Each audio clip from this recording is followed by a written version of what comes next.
Hi, Daniel with DanielParsonsMinistry.com. Today's Life Journal Bible reading plan is for the 7th of January, and we'll cover Genesis 18 and 19, as well as Psalms 3, and in the New Testament, Luke chapter 7. In the New King James Version, Genesis chapter 18, the Son of Promise. Then the Lord appeared to him by the terebinth trees of Mamre, as he was sitting in the tent door in the heat of the day. So he lifted up his eyes and looked, and behold, 3 men were standing by him. And when he saw them, he ran from the tent door to meet them and bowed himself to the ground and said, My Lord, if I have now found favor in your sight, do not pass on by your servant. Please let a little water be brought and wash your feet and rest yourselves under the tree. And I will bring a morsel of bread that you may refresh your hearts. After that, you may pass by, inasmuch as you have come to your servant. They said, Do as you have said. So Abraham hurried into the tent to Sarah and said, Quickly make ready 3 measures of fine meal. Knead it and make cakes. And Abraham ran to the herd, took a tender and good calf, gave it to a young man, and he hastened to prepare it. So he took butter and milk and the calf which he had prepared and set it before them, and he stood by them under the tree as they ate. Then they said to him, Where is Sarah, your wife? So he said, Here in the tent. And he said, I will certainly return to you according to the time of life, and behold, Sarah, your wife, shall have a son. Sarah was listening in the tent door which was behind him. Now Abraham and Sarah were old, well advanced in age, and Sarah had passed the age of childbearing. Therefore Sarah laughed within herself, saying, After I have grown old, shall I have pleasure, my Lord being old also? And the Lord said to Abraham, Why did Sarah laugh, saying, Shall I surely bear a child since I am old? Is anything too hard for the Lord? At the appointed time I will return to you according to the time of life, and Sarah shall have a son. But Sarah denied it, saying, I did not laugh, for she was afraid. And he said, No, but you did laugh. Abraham intercedes for Sodom. Then the men rose from there and looked toward Sodom, and Abraham went with them to send them on the way. And the Lord said, Shall I hide from Abraham what I am doing? Since Abraham shall surely become a great and mighty nation, and all the nations of the earth shall be blessed in him, for I have known him, in order that he may command his children and his household after him, that they keep the way of the Lord to do righteousness and justice, that the Lord may bring to Abraham what he has spoken to him. And the Lord said, Because the outcry against Sodom and Gomorrah is great, and because their sin is very grave, I will go down now and see whether they have done altogether according to the outcry against it that has come to me, and if not, I will know. Then the men turned away from there and went toward Sodom, but Abraham stood still before the Lord. And Abraham came near and said, Would you also destroy the righteous with the wicked? Suppose there were 50 righteous within the city. Would you also destroy the place and not spare it for the 50 righteous that were in it? Far be it from you to do such a thing as this, to slay the righteous with the wicked, so that the righteous should be as the wicked. Far be it from you. Shall not the judge of all the earth do right? So the Lord said, If I find in Sodom 50 righteous within the city, then I will spare all the place for their sakes. Then Abraham answered, said, Indeed, now I who am but dust and ashes have taken it upon myself to speak to the Lord. Suppose there were 5 less than the 50 righteous, would you destroy all of the city for lack of 5? So he said, If I find there 45, I will not destroy it. And he spoke to him yet again, Suppose there should be 40 found there. So he said, I will not do it for the sake of 40. Then he said, Let not the Lord be angry, and I will speak. Suppose 30 should be found there. So he said, I will not do it if I find 30 there. And he said, Indeed, now I have taken it upon myself to speak to the Lord. Suppose 20 should be found there. So he said, I will not destroy it for sake of 20. Then he said, Let not the Lord be angry, and I will speak but once more. Suppose 10 should be found there. And he said, I will not destroy it for the sake of 10. So the Lord went his way as soon as he had finished speaking with Abraham, and Abraham returned to his place. As I'm pulling up Genesis 19, in this Life Journal Bible reading plan, we cover the Old Testament scriptures once in a year. In the New Testament, we go through twice in a year. Genesis 19, Sodom's depravity. Now the two angels came to Sodom in the evening, and Lot was sitting in the gate of Sodom. When Lot saw them, he rose to meet them, and he bowed himself with his face toward the ground, and he said, "Here now, my lords, please turn in to your servant's house and spend the night, and wash your feet. Then you may rise early and go on your way." And they said, "No, but we will spend the night in the open square." But he insisted strongly. So they turned in to him and entered his house. Then he made them a feast and baked unleavened bread, and they ate. Now before they lay down, the men of the city, the men of Sodom, both old and young, all the people from every quarter surrounded the house. And they called to Lot and said to him, "Where are the men who came to you tonight? Bring them out to us, that we may know them carnally." So Lot went out to them through the doorway, shut the door behind him, and said, "Please, my brethren, do not do so wickedly. See, now I have two daughters who have not known a man. Please let me bring them out to you, and you may do to them as you wish. Only do nothing to these men, since this is the reason they have come under the shadow of my roof." And they said, "Stand back." Then they said, "This one came in to stay here, and he keeps acting as a judge. Now we will deal worse with you than with them." So they pressed hard against the man Lot and came near to break down the door. But the men reached out their hands and pulled Lot into the house with them and shut the door. And they struck the men who were at the doorway of the house with blindness, both small and great, so that they became weary trying to find the door. Sodom and Gomorrah destroyed. Then the men said to Lot, "Have you anyone else here? Son-in-law, your sons, your daughters, and whomever you have in the city, take them out of this place, for we will destroy this place, because the outcry against them has grown great before the face of the Lord, and the Lord has sent us to destroy it." So Lot went out and spoke to his sons-in-law who had married his daughters and said, "Get up, get out of this place, for the Lord will destroy this city." But to his sons-in-law he seemed to be joking. When the morning dawned, the angels urged Lot to hurry, saying, "Arise, take your wife and your two daughters who are here, lest you be consumed in the punishment of the city." And while he lingered, the men took hold of his hand, his wife's hand, and the hands of his two daughters, the Lord being merciful to him, and they brought him out and set him outside the city. So it came to pass, when they had brought them outside, that he said, "Escape for your life. Do not look behind you, nor stay anywhere in the plain. Escape to the mountains, lest you be destroyed." Then Lot said to them, "Please, no, my lords. Indeed, now your servant has found favor in your sight, and you have increased your mercy, which you have shown me by saving my life. But I cannot escape to the mountains, lest some evil overtake me and I die. See now, this city is near enough to flee to, and it is a little one. Please let me escape there. Is it not a little one? And my soul shall live." For he said to him, "See, I have favored you concerning this thing also, in that I will not overthrow this city for which you have spoken. Hurry, escape there, for I cannot do anything until you arrive there." Therefore the name of the city was called Zoar. The sun had risen upon the earth when Lot entered Zoar. Then the Lord rained brimstone and fire on Sodom and Gomorrah from the Lord out of the heavens. So he overthrew those cities, all the plain, all the inhabitants of the cities, and what grew on the ground. But his wife looked back behind him, and she became a pillar of salt. And Abraham went early in the morning to the place where he had stood before the Lord.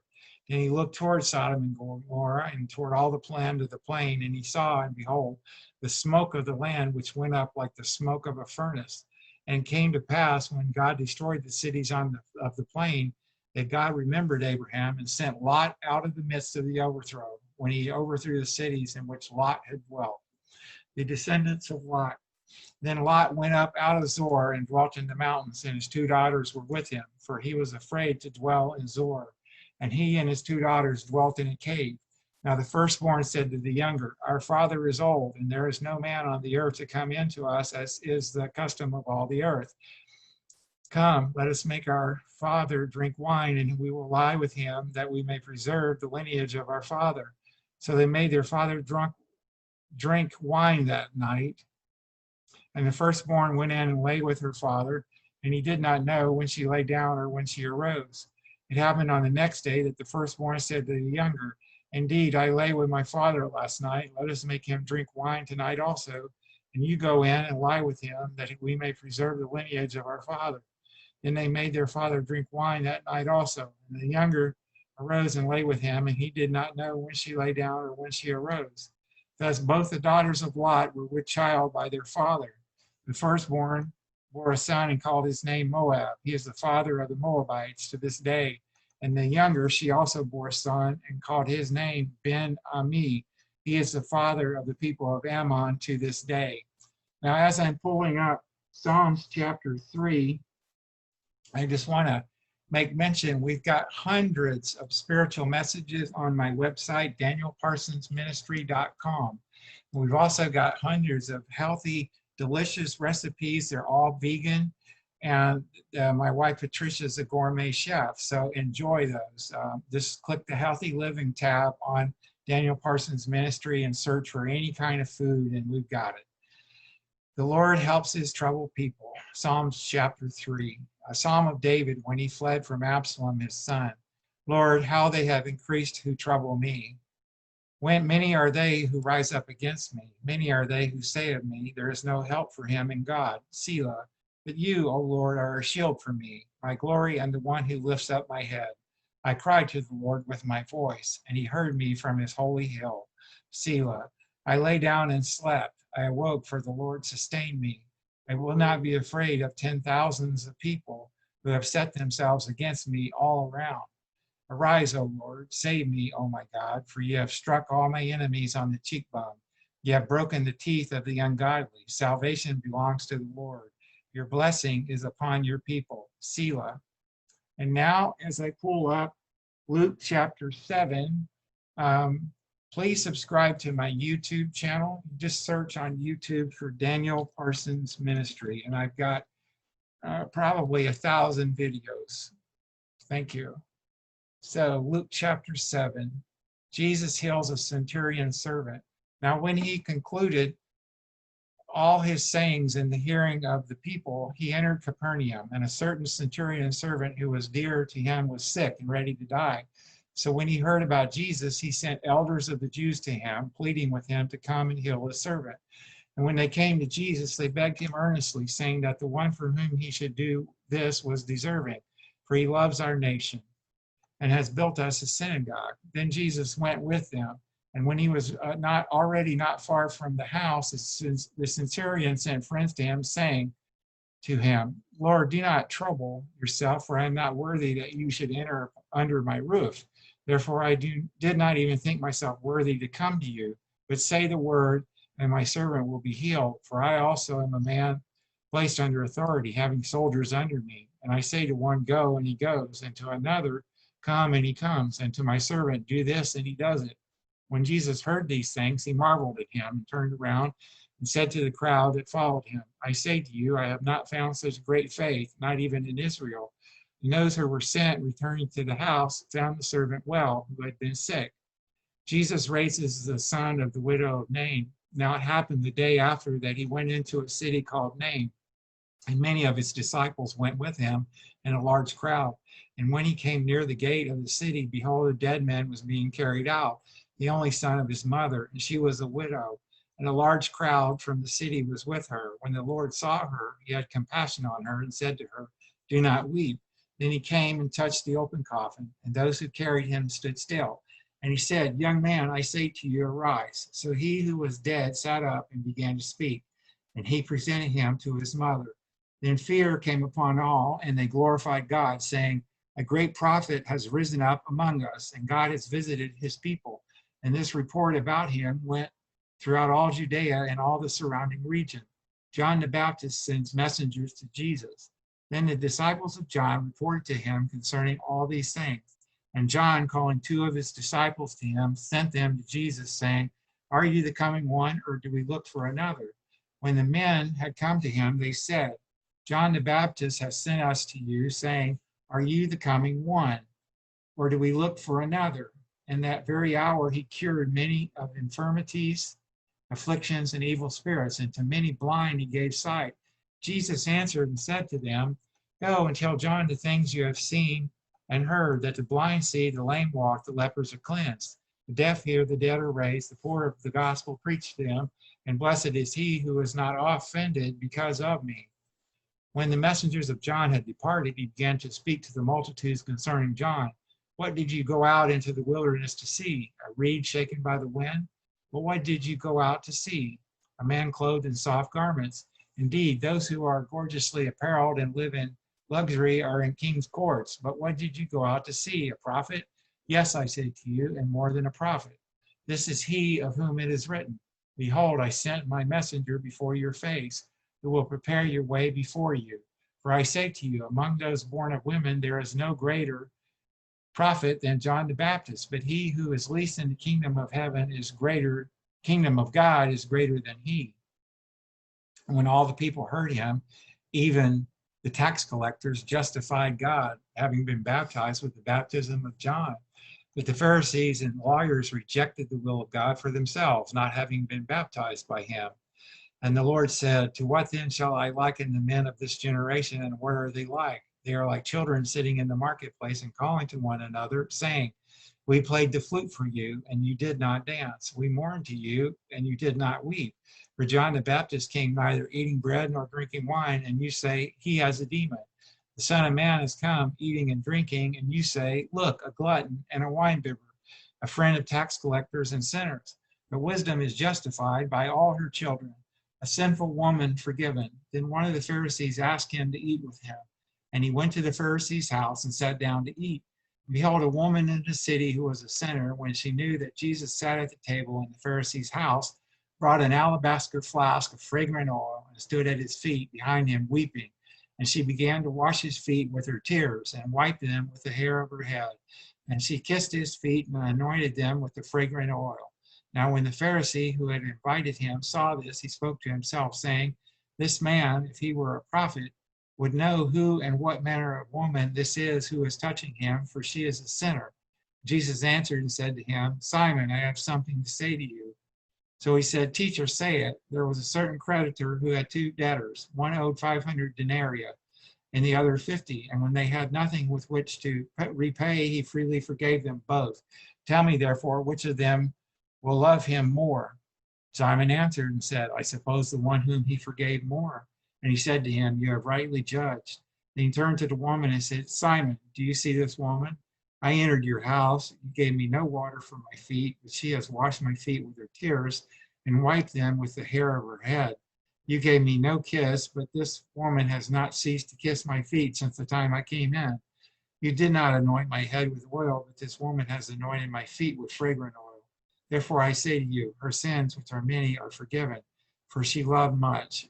But to whom little is forgiven, the same loves little. Then he said to her, Your sins are forgiven. And those who sat at the table with him began to say to themselves, Who is this who even forgives sins? Then he said to the woman, Your faith has saved you. Go in peace.